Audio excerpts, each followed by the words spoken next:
નમસ્કાર કલમ યુદ્ધ સમાચારની સાથે હું છું આપની સાથે પાયલ બામભણિયા। તો જોઈએ આજના મહત્વના સમાચારમાં। સુરતના વોર્ડ નંબર 5ના પક્ષપલટુ કોર્પોરેટર નિરાલી પટેલ સામે ગંભીર આક્ષેપ। પૂર્વ મેયર ચીમનલાલ પટેલ પાસેથી નિરાલી પટેલે 1 લાખની માંગણી કરી હોવાના આક્ષેપ। ચીમનલાલ પટેલે મકાન જર્જરિત હોવાની નોટિસ આપવામાં આવી હતી। મકાન અશ્વિની કુમાર ફૂલપાડામાં સ્થિત છે। પૂર્વ મેયરે વરાછા ઝોનમાં આવી અને હોબાળો મચાવ્યો। નોટિસ આગેવગે કરવા માટે નિરાલી પટેલે 1 લાખ રૂપિયા માંગ્યા હોવાના આક્ષેપ।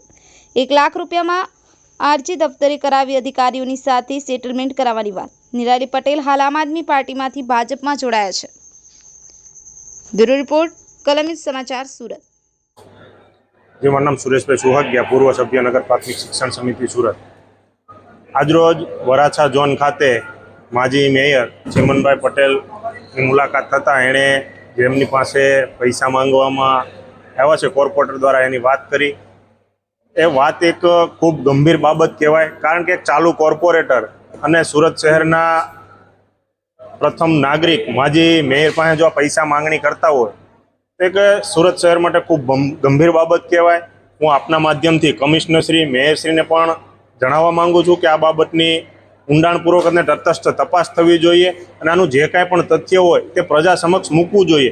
અને જે આની અંદર જો કોર્પોરેટર દોષિત હોય અને આ રીતની માંગણી કરતા હોય તો એને પણ તાત્કાલિક પદ ઉપરથી પદભ્રષ્ટ કરવા જોઈએ। કારણ કે આ રીતે જો એક માજી મેયર પાસે જો આ રીતે પૈસા માંગવામાં આવતા હોય તો સામાન્ય જનતાની શું હાલત થતી હોય તેમાં લોકોએ વિચારવાનું છે। એટલે એક ખૂબ ગંભીર બાબત છે અને આ બાબતે સંપૂર્ણ તપાસ થવી જોઈએ।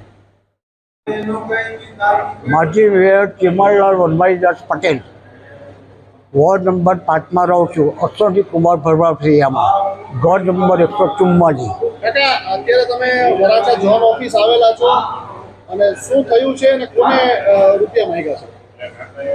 ઝોન ઓફિસમાં નથી માંગ્યા, પણ નિરાલીએ 1 લાખ રૂપિયા આવીને કાલે માંગેલા સાંજે। નોટિસ મેં લીધી નહીં, ચાલો મને કે નોટિસ તમારી દફતરે કરાવી દો, 1 લાખ રૂપિયા તમે આપો તો નોટિસ દફતરે કરાવી દઉં। નોટિસ શેની માટે આપવામાં આવી હતી? નોટિસ મેં નહીં લીધી। શેની માટે આપવામાં આવી હતી નોટિસ? ઘર જર્જિત છે તેના માટે।